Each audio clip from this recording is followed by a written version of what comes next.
स्वर्ग की 4 निशानी बता दी कि अन्न पुराना घी नया, घर कुलवंती नार, आंगन बच्चे खेलते हो, ये स्वर्ग निशानी 4। कहा कि अन्न घर में पुराना से पुराना रहे, घी नया हो, और जो पत्नी हो वो कुलवंती हो, अच्छे कुल खानदान की होना चाहिए। महर्षि मनु ने भी इस बात को कहा है।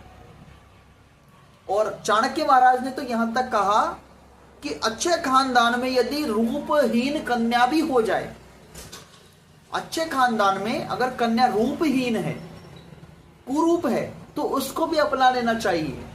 और कु खानदान में, बुरे खानदान में अगर स्त्री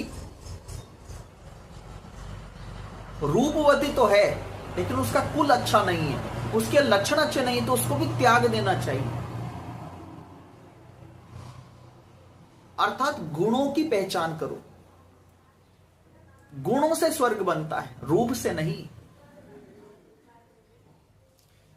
चाणक्य महाराज ने कहा कि घर को स्वर्ग बनाना है तो गुणों को अब जीवन में धारण अपनाना पड़ेगा। और चाणक्य महाराज ने एक बात और कह दी कि स्वर्ग इस धरती पर है, और कहां पर है?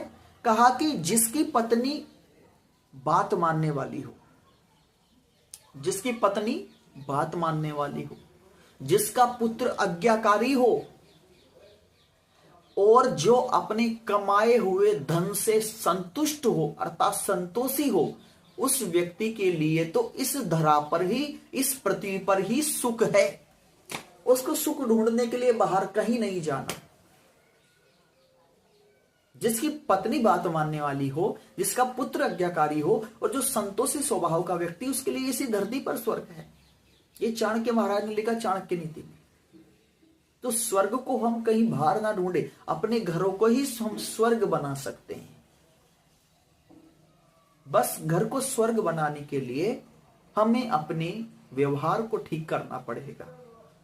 हमें ऋषियों की प्राचीन पद्धतियों को अपने घरों में लाना पड़ेगा।